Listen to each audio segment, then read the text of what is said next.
लेकिन ज्वेलर्स इस कदम को लेकर कितना तैयार है, जमीनी स्तर पर किस हद तक ये योजना सफल हो सकेगी, इस पर बात करने के लिए हमारे साथ जुड़ चुके पोपली ग्रुप के डायरेक्टर राजीव पोपली। राजीव, स्वागत है आपका। राजीव, कंज्यूमर्स के लिहाज से तो काफी अच्छी खबर लग रही है, एक अच्छा कदम लग रहा है, ज्वेलर्स इसे कैसे देख रहे हैं? हम जैसे Popley has gone into hallmarking since year 2000। We were the first 50 jewellers जो इंडिया में ज्वेलरी हॉलमार्किंग की जब लाइसेंसेस दी गई थी, हम फर्स्ट 50 ज्वेलर्स थे जिसको लाइसेंस मिला था हॉलमार्किंग के लिए। एंड सिंस देन हम तो रेडी है हॉलमार्किंग के लिए। हम इनफैक्ट वेट कर रहे थे कि गवर्नमेंट ये लॉ लाए कंपल्सरी करके, and it becomes at par for all jewellers then, you know. तो एक लेवल प्लेइंग फील्ड भी हो जाती है ऑर्गेनाइज ज्वेलर्स के लिए with unorganise jewellers for pricing and other aspects also. Alright, यहाँ पर काफी सारे ऐसे ज्वेलर्स थे जो मान रहे हैं कि यहाँ पर क्योंकि सिर्फ 3 ही कैटेगरीज में हॉलमार्किंग अलाउ की गई है, तो यहाँ पर डिमांड पर कुछ असर पड़ सकता है। आपकी क्या सोच है इस बारे में? नहीं, नॉट एट ऑल। जो हॉलमार्किंग अलाउ की गई है 22 carat, 24 carat, 18 carat, I feel more than 95% जो बिजनेस होती है यही कैटेगरीज में होती है। एंड जब तक ये हो जाए then the government can always review कि अगर 23 कैरेट और दूसरी प्योरिटीज में अगर हॉलमार्किंग की जरूरत पड़ेगी तो ये कंसिडर की जा सकती है। But at least 95% of the business और मे बी मोर ये 3 प्योरिटीज में ही होती है इंडिया में। ये बताइए कि अभी जो आपके पास ऑलरेडी ज्वेलरी, क्योंकि अब जितनी नई ज्वेलरी बनेगी उसमें हॉलमार्किंग जरूरी हो जाएगा, तो आप इस सिचुएशन को कैसे टैकल कर रहे हैं? हम तो पहले से ही तैयार है। In fact all our jewellery is hallmarked. हमारी क्वालिटी स्टैंडर्ड्स इंटरनेशनली एक्सेप्टेड है, ना कि सिर्फ इंडिया में। तो हॉलमार्किंग के लिए हमें कोई दिक्कत है ही नहीं इनफैक्ट। ओके, अभी आपके पास जो कस्टमर्स आते हैं आपके शॉप में या पोपली ज्वेलर्स से जो खरीदारी करते हैं, किस तरह के, किस कैरेटेज की ज्वेलरी की डिमांड सबसे ज्यादा है? हमारे यहाँ 22 कैरेट मेजर बिकती है ज्वेलरी में, ओके, एंड डायमंड ज्वेलरी में 18 कैरेट बिकती है। तो ये दो प्योरिटीज ज्वेलरी में हमारी मैक्सिमम सेल आती है। ओके, राजीव, एक और सवाल हॉलमार्किंग को लेकर, क्योंकि हमने पहले भी देखा है कि जो बहुत सारे ज्वेलर्स हैं इसका विरोध करते रहे हैं, थोड़ी नापसंदगी रही है हॉलमार्किंग को लेकर, आपकी क्या डिमांड है? बेसिकली हमारी इंफ्रास्ट्रक्चर जो इंडिया की है, if I see all India wise, infrastructure जो हॉलमार्किंग की है अभी तक इन प्रोसेस है, आप कह जा सकते हैं। ये फुल 100% रेडी नहीं है कि इतनी लार्ज मार्केट को हॉलमार्क कर सके। कि आप किस तरह के इंफ्रास्ट्रक्चर की बात कर रहे हैं? हॉलमार्किंग सेंटर्स जो बनाई जाती है, जो हॉलमार्क करती है ज्वेलरी को to the volume of jewellery जो इंडिया में है, उसी को हॉलमार्क करने के लिए हर सिटी में आपको हॉलमार्किंग सेंटर्स चाहिए होंगे। ओके, टिपिकली आप देखेंगे तो एवरी 10 ज्वेलर्स में आपको एटलीस्ट 1 हॉलमार्किंग सेंटर चाहिए होगा with the volume of business जो होती है normally.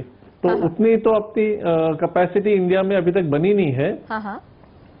Nevertheless as a initiation in metros मेरे हिसाब से ये शुरू हो सकती है as of now, and implementation में खाली इशू होगा, बाकी हमें इम्प्लीमेंट करने में कोई दिक्कत नहीं है इसे।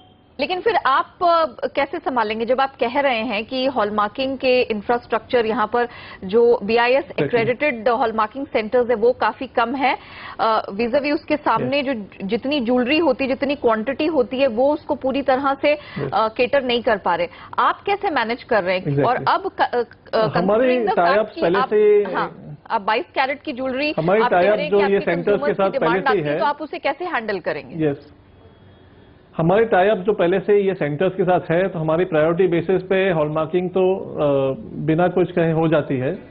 बट इम्पोर्टेंट क्या होगा, जो स्मॉलर सिटीज है जहां इंफ्रास्ट्रक्चर इतना नहीं डेवलप हुआ है, and more than 60% of Indian gold jewellery is consumed in rural India. यहाँ पे अब तक हॉलमार्किंग सेंटर्स इतनी तादाद पर अभी तक बनी नहीं है।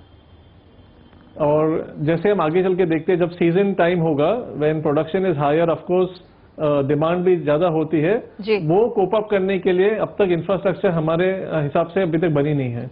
ओके कितना का तो शॉर्टेज अभी है, इनका अगर आप next मुझे step एक जो होना फिगर दे चाहिए तो- सके, जब आप कह रहे हैं कि इंफ्रास्ट्रक्चर उस हिसाब से बना नहीं है तो रिक्वायरमेंट कितने की है? जितना कंजम्पशन सोने का होता है ज्वेलरी के तौर पर या सिक्कों या सिल्लियों के तौर पर, उसके सामने बीआईएस को किस तरह का इंफ्रास्ट्रक्चर और खड़ा करने की जरूरत है? वो गैप कितना है? पहले तो आप देखेंगे तो रूरल इंडिया में hallmarking centres is not even 20% of the capacity required. Okay secondly जो देखेंगे कि ये काफी ज्वेलरी वापस मेट्रोज आते हैं हॉलमार्किंग के लिए, एंड मेट्रो से रीडिस्ट्रीब्यूट होते हैं through wholesalers and other suppliers. तो ये मूवमेंट जो हो रहा है, it is also costing risk and other aspects of movement of inventory. क्या इससे ज्वेलरी फिर तो महंगी ये भी हो जाती है? महंगी तो होगी ही because of movement of inventory, because इसकी रिस्क इंक्रीज हो जाती है। नेवरदलेस ये इनकन्वीनियंट हो जाती है।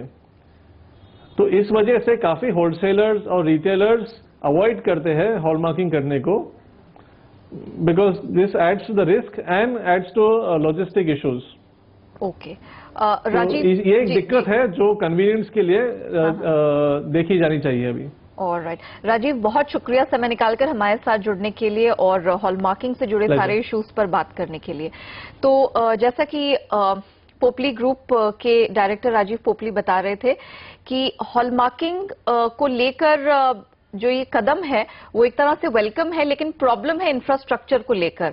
देश में जितना सोना कंज्यूम होता है, जितना खरीदा जाता है और जितना बनता है, उस हिसाब से हॉलमार्किंग करने के लिए उतने पर्याप्त बीआईएस एक्रेडिटेड हॉलमार्किंग सेंटर है नहीं।